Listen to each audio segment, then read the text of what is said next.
2 words for you. Virtual booty cheeks. Okay, roll the music.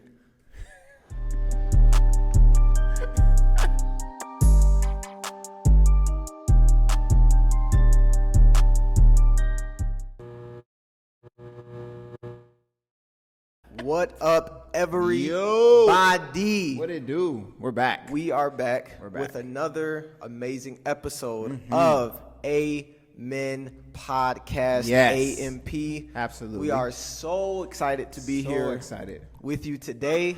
My name is Vance Kirkwood. I'm Tyler Streeter. So today's episode is about deliverance and things we've overcome. Do you want to explain what that means? Sure. Basically, it's things or habits or mindsets that we've had in the past that were not healthy, maybe detrimental to us as people, to us in our walk with God, to us, detrimental to us toward our families. Anything that we wanted to come out of or we wanted to not be in or not do. Things that were not healthy that we navigated through, and now we're on the other side. So with that being said, what are some qualities or habits that you've been delivered from or have overcome in your life? Before I even go there, I just want to say that I'm thankful for a space like this where we can talk about 100%. things that we have overcome. This might be a Maybe section. a We're little going to talk bit about deep, it. but Somebody's going to heal from this. We're going to talk about it. For okay? sure. And So, that's the point of this whole podcast. yes, I'm also grateful because I didn't have this relationship before. So I was fighting all this stuff and overcoming by myself, and it's a lot. So shout out to God, shout out to you, my brother, Steph Point. Okay. Qualities or habits you've had to overcome. I got a few. Okay. I got a few that I have overcome and unfortunately still. Oh, listen.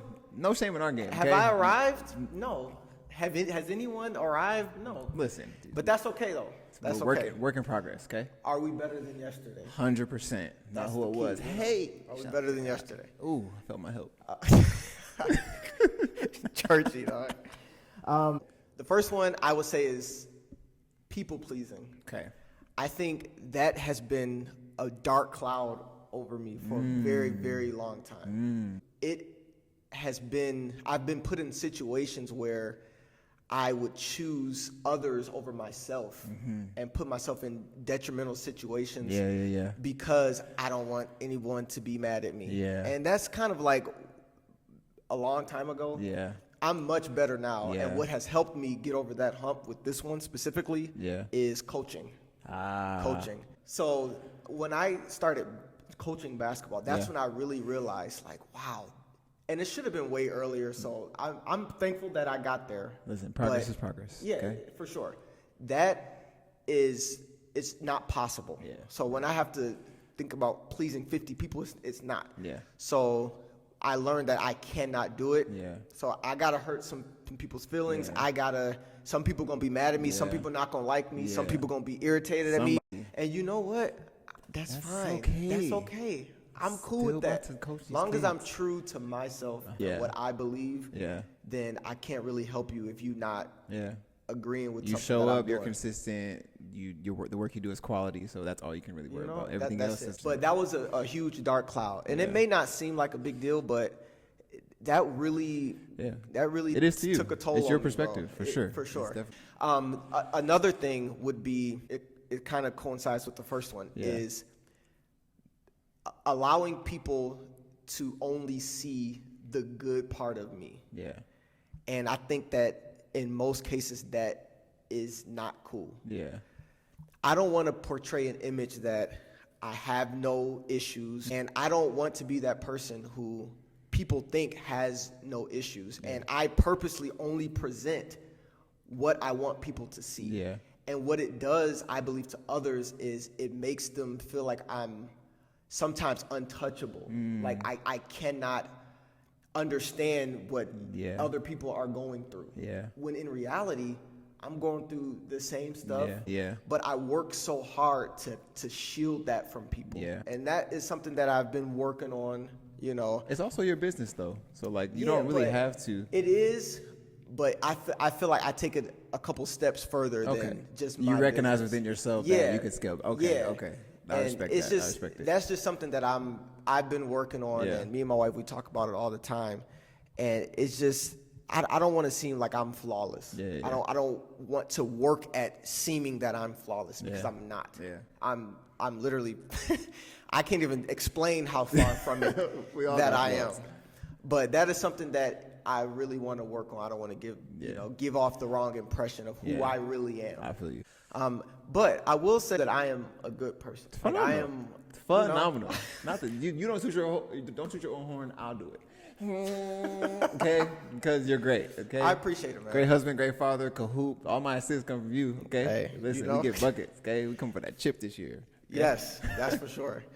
So I mean, I do believe I'm confident in myself that I am, a good person. Yeah. Well, I'm not saying that I'm not. I just want to make sure that I have some flaws. Yeah. And I have some great things about me that I love as well. Yeah. And then the last one. Okay.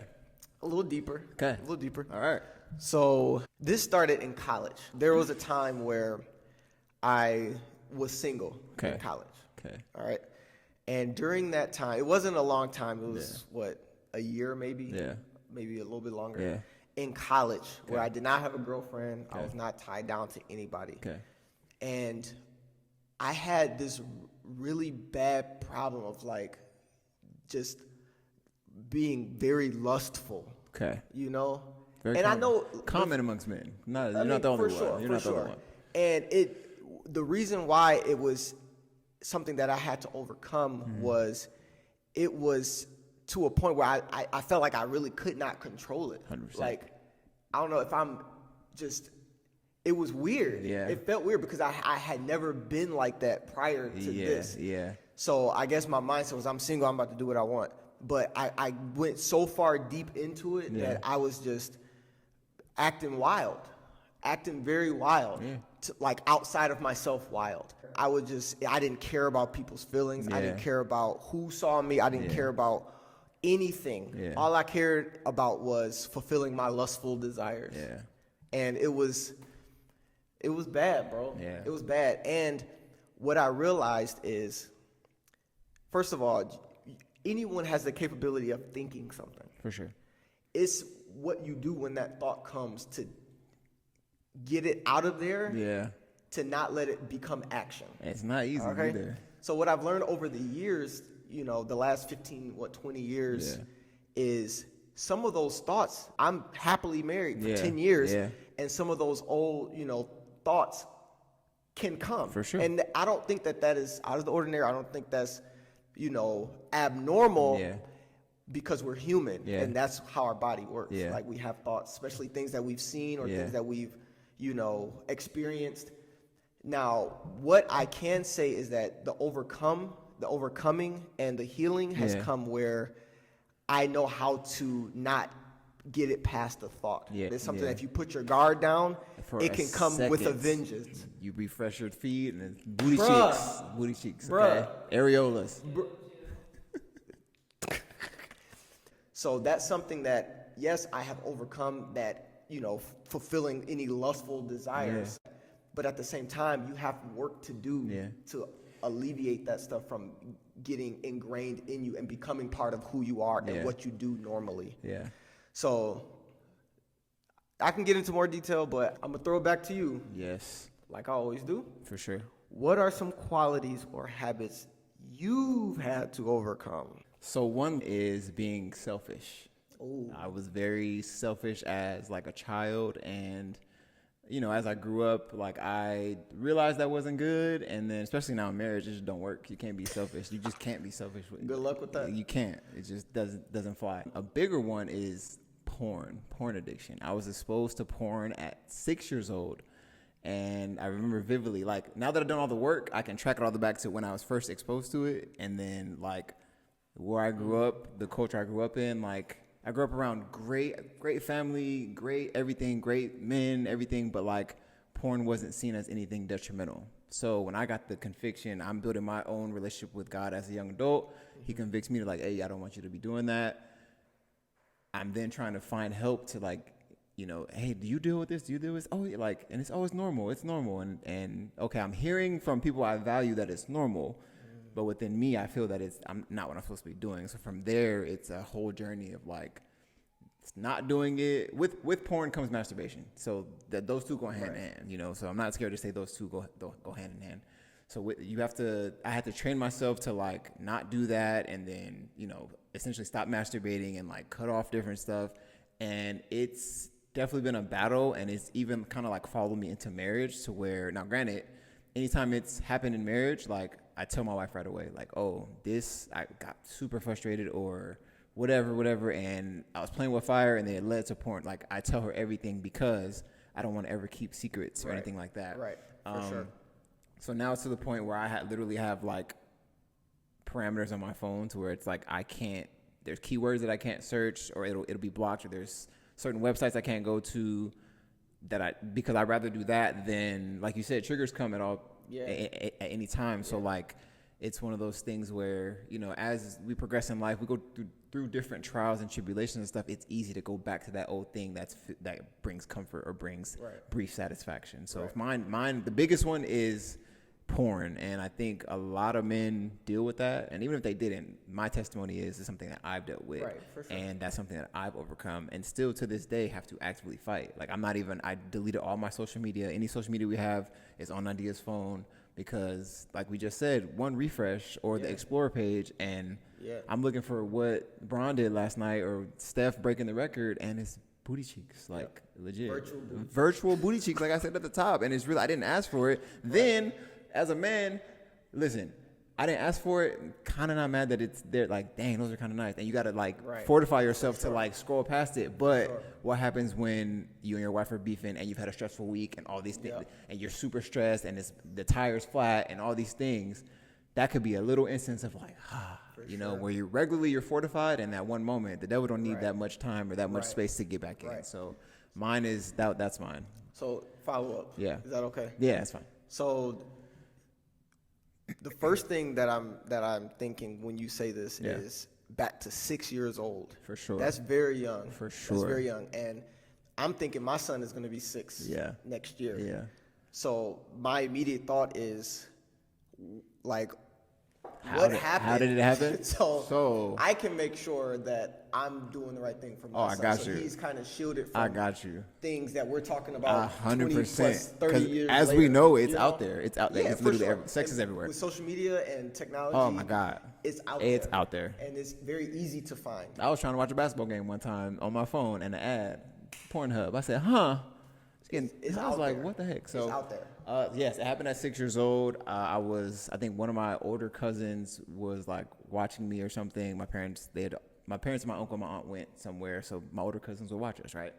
So, you know, when you have older cousins, like, you want to be like them, you want to be cool like them. So we were watching some movie in the living room, and then I found my way like into my cousin's room, and he and his friend were like, they were football players, so they were just kicking it. You know, they're in high school, so I just think they're the coolest people ever, right? Mm-hmm. So they're looking at something, they're turning the page and like giggling and stuff, right? So I look, and it's a Playboy magazine. So I've never seen that ever. It's an actual Playboy magazine. I mean, back in the day, that was so that was the thing. Right now, it's in your hand, okay? Like literally. Right. So of course I'm curious. Like, dang, I've never seen breasts at this point. Never seen a woman naked at all. So it's like, what is this? So they basically handed it to me as like kind of like a rite of passage. Like, oh, this is, you know, you ever seen this before? No.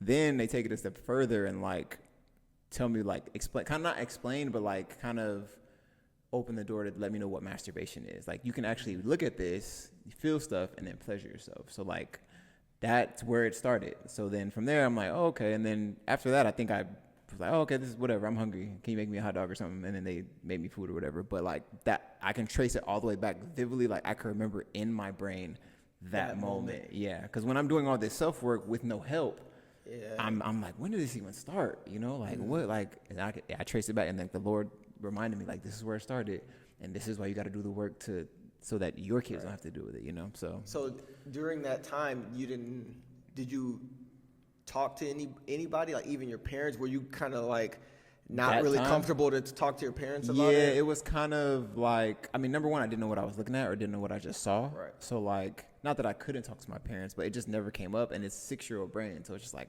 oh, okay.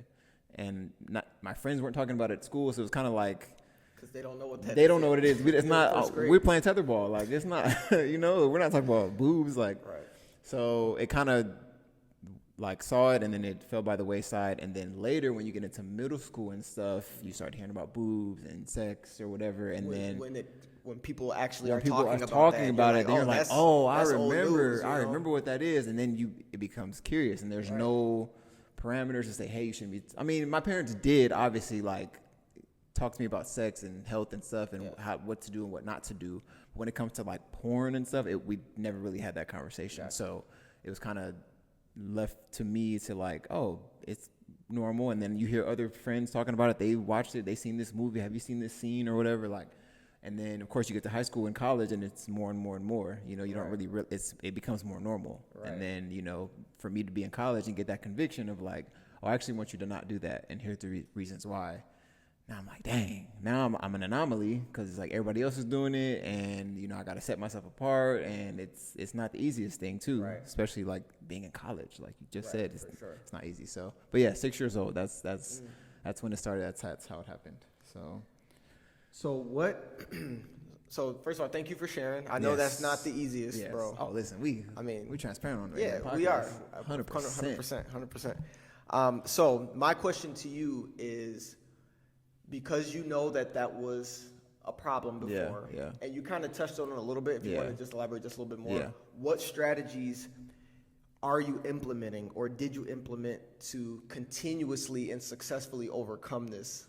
So kind of on a daily basis. So like I said, I have like a block, like a web browser block on my phone. That's one thing. So I can't search for specific stuff. And then on instances where I fall short and I did search something that brought something to my phone, I then add that to the list. So like I failed today. So what made me fall today? I do the work of realizing, okay, I don't want to feel like I feel now. I told my wife all these things. What can I do to be better? Okay, I take whatever that word was, that term, I put it on this list, so now I cannot search it anymore. That's the first thing. So there's a list of a bunch of stuff in my phone that prevents me from, in my weakest moments, even if I were to try, it still doesn't get through because I've set parameters. Gotcha. Number 2 is I stay off of social media, like completely. Like Nadia has it on her phone, and if I'm sitting next to her and she sees something funny, or if it's like Kev on stage or people that I really follow and really, she'll show me the reel, and then I'll look and then I'll hand it back. Because there's been instances where, honestly, been looking for Kev on stage, John Morant dunking on people, Steph shooting and turning around, stuff that I actually enjoy, and you scrolling through reels, and then it's somebody in a wet t-shirt or something, and you can't unsee that, and for me, it's a trigger. Right. So I can't, I thought I could handle it, and I'm more fortified, but I'd rather just stay away from it instead of just, smart, because I just don't want to, it's detrimental in the long run to fool myself into thinking that like, oh, I can handle it. I don't. Ariel is fine. It's not though. So just stay away from it, And I do better without it, and it's more freeing without it. So staying off social media, parameters on my phone, and those are pretty much it. Those keep me good, and like watching movies with sex in it and stuff. Me and my wife. I mean, I'm married, so like if I see something that is arousing, I'm like, girl, we could do that. What they just did in the show, okay? She put her leg on the ceiling fan, and let's do that, So like that part is easy, but for me, being like my own man with like when I'm by myself, there's the no social media and setting parameters are the 2 biggest things that I've did that's been successful for me, in the long run. That's good. That's good. So my question for you is, well, first I want to know, what have you put into place? Like with your 3 things that you had to overcome were people pleasing, portraying perfection, and lust. So you can speak to strategies that you've implemented for any one of those. Yeah.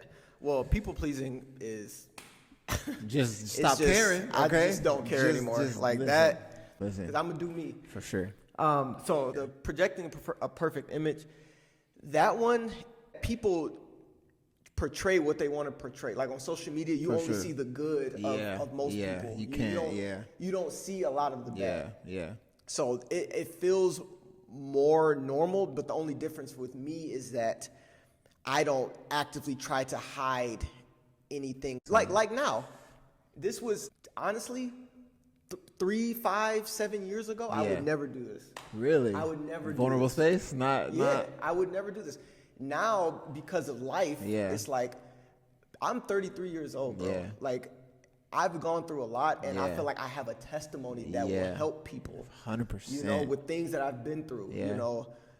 And help yourself. Yeah, like, to get it out is like, yeah. whew, I'm glad I can say exactly. that. and when I had a little bit of a little taste of that, it's like, wow, I'm not only helping myself, but I'm helping other people 100%. who may think, you know, if I'm such and such, and then they see like, oh, that's real. Like, he really had issues, or like I want people to know that there is a God that can deliver and will deliver and has delivered. Because now I can brag on him. For sure. And I don't have to be a perfect image because I'm not. He is perfect. 100%. So I feel like liberated when it comes to things that I go through. Like me and Essence have a huge testimony that I'm not even going to say Wives a lot coming of soon. people. Wives coming soon on the podcast. Yeah. Listen. I mean, we have a testimony that people wouldn't believe. And we are just now starting to voice that. And a lot of it's going to come out soon, more to come on that. But we have testimonies that we can no longer just hold for ourselves because other people are going through it. Other people need help. And if it's something that we have been through, we want to be that help. To see somebody on the other side, other side of it is like motivating. If this is helping you, put an H in the comments, okay? H, just a letter H. I just want to see H's, okay? It's real easy. It's freeing to be like vulnerable and say, this is what I struggle with, and this is what I overcame, and this is what I'm doing now to continue in that same trajectory, if that makes sense. You know, so like it's work, and because when we get on a good streak, the devil gonna try even harder to get. So it's having a brother, having friends, having a community where everyone's vulnerable is helpful. So for the third one, the whole lust issue thing, I would say the main thing is to, and not to sound too churchy, but rely on the Holy Spirit to help you. He don't for miss, sure. Okay. You know, we're human. We have, you know, feelings, we have emotions, but we don't have to be defined by them, and we don't have to be controlled by them. And then another thing is to put some parameters up, you know? For example, when it comes to like other women, I don't have like just random female friends. I don't hang out with them one-on-one. I don't text them, you know, single women, you know, and I have to be super careful with that because my job, I can try to justify it because of my career. But there's no justification. Is that right? There's no justification for doing that when it comes to your marriage. Like, there's nothing more important than protecting. Right? What you doing? There's nothing more important than protecting your marriage. And it's not always just me either. It's protecting myself from other people 100% as well. You know? And you always have to be on the lookout. Even things that may seem extra. You know, I make sure that we, you know, still put in place. For example, when I was coaching the girls basketball team, like, I'm not texting y'all past a certain time, and don't text me past a certain time. These are kids. I can get lost. You know, but even with the best intentions, I can get lost in translation. Like, yes, like if you need something, I'm the person to go to. I get that. But there is boundaries even in that relationship, even in that, you know, innocent relationship. You just always have boundaries in place, no matter how big, no matter how small. And then another thing is, first of all, if your wife is your best friend, she should know everything. 100%. Not some things, not 99%. I wish she should know everything. Say, hey, Nadia, I'm finna go hang out with Keisha. We guys go get what? It would be a man podcast. I would no longer be here. Okay. Amen. Amen. What happened to Tyler? You know, just pray for him. But so making sure that your wife knows everything. And I'm gonna go one step deeper, and then I'm slide it back to you. Okay. Even when it's like the uncomfortable things that you have to say, 100%. We have made open lines of communication where it's like, even if you do find someone attractive, or even if you do, you're like, okay, something's weird, something's up, like, you know, I'm letting you know that line of communication is still open. And that wasn't easy for either of us. You know, we have to sometimes say, like, be super, super 100% transparent and honest, even with those uncomfortable situations, to make sure that we are always protected as a couple. Yeah. You know, it makes you stronger in the long run, but in the moment, it's like, sure. woo! You know what? I think of like a mouse. You know, if it's a crack like this big, mice can still get in. They can still get in. Yes. I'm like, how? Listen. What is it like? They have no vertebrae or something? I don't even know. They be getting this stuff. Science majors help us out. Listen. But that's the thing. If you leave a little crack, you don't know what can seep through that crack. So all it takes. Your best bet: cut it all off. Cut it all off. The reason why if your marriage is important enough to you, which obviously it should be. If you don't care, do what you want to do. But we care about our wives and our marriages. That's so I tell my wife everything. The reason I'm so diligent in deliverance is because I tell my wife everything. We work through it together. If I didn't do that, there will be secrets. And in our marriage, we have this thing where we say there's no unturned stones. Right. And there are no unturned stones. And because of that, we build our marriage on a solid foundation. My question to you, why do you think deliverance and overcoming is so difficult? For two reasons. Number one, it's hard to set yourself apart from what the world is doing and what the world deems as normal and okay.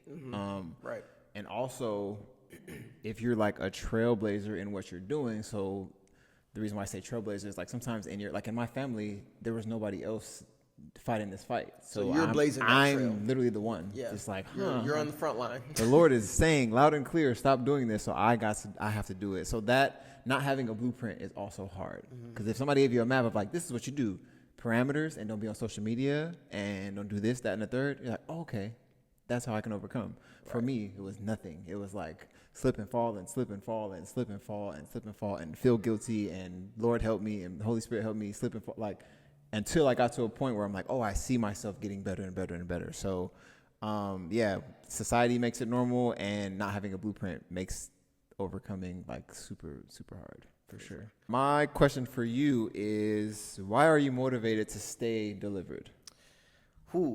I'm motivated to stay delivered because I understand the consequences if I don't. I mean, that's as simple as it is. Literally. You understand what's at stake. 100%. And once you kind of, not to sound typical, but begin with the end in mind, that's kind of where I always will be, where I am now. Yeah. It's is this, and it's usually not a decision necessarily. Do I want to do this and risk it, or do I not want to do it and not risk it? It's more so my whole mindset. So before I get to that decision, I'm already thinking about is it worth it? The consequences if I get 3 more steps. Because it's first of all, vows that you say in marriage are real. They're real. They're real. They're literally a promise between you and God. Yeah, and I don't think people take them as serious as they should. That's not my business. As for me, exactly. I do. I mean, once you realize how serious they are, but realize that you don't want to lose what you have. You've worked so hard to build a great family. You've worked so hard to put your family in a position where, we're happy, we have everything we want and need. Yeah. You worked so hard to get there. Yeah. And then you want to potentially ruin it because you don't want to do some self-work. Woo! That's wild. What? That's very selfish, bro. Listen. That's because now you're not just affected. Yeah.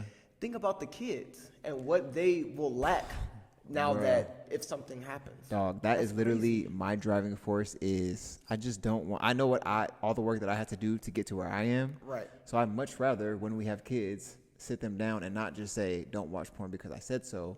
This is why it's detrimental. And this is what happens. And this is all the work that I had to do to get here. And this is how free I feel now that I'm here. And this is why my marriage to your mom is so fruitful, is because I did the work. So I want I want to save you this work and just don't do it. And this is why. Because it's if somebody tells you don't touch fire because I said so, as a kid and as a teenager, you're more intrigued to touch fire, play with fire. But you show them a 3rd-degree burn and somebody's arm didn't go back. Yeah. Then it's I got to play basketball. I'm going to be one-handed bandit out here, So it's one of those things where it's I think the next generation, even though we don't have kids yet, it's I'm thinking about my lineage. Not only my kids, but their kids. So what can I put in place now if Instagram and TikTok and all the perversion is in our hands and easy accessible now. Imagine what it's going to be in 10 years. Oh my gosh. It's going to be holograms and like, come on, like really headgear and stuff.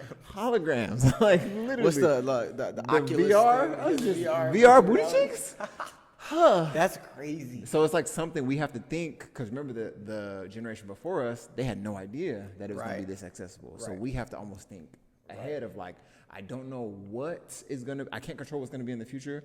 All I can control is the parameters that I set now and give the why and speak to the pain that I went through and how tough it was and be vulnerable with my children. Like, yo, this is not what you want to do. And I care for you. And I'm not trying to be like a dictator as a parent, but I'm really trying to help you, you know? Yeah. So, I mean, I'm glad you said that. Yeah. Because there are certain things that I will be somewhat of a dictator when it comes sometimes to you my have kids. to. When it Sometimes comes you to have to. Sometimes shielding, you have to. when it comes to protecting them. Yeah. Sometimes you just have to. Especially at a certain age. You have to be a dictator at some point, and then when they're of age to comprehend the why, then you reveal the why. You brought up kids, so I'm about to stay there for a second. Yeah.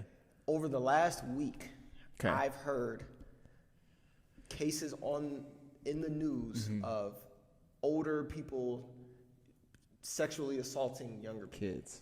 Wild. Kids. I heard a new one today. Yeah. That is not.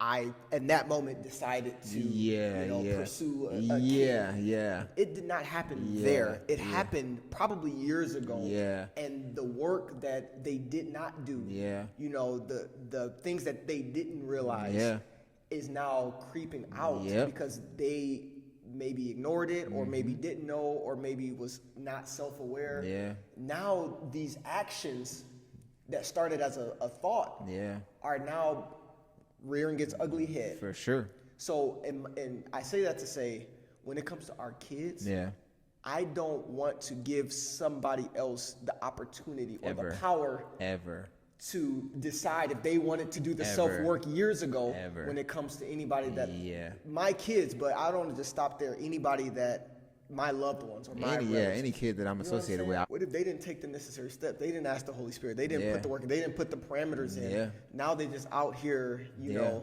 doing whatever.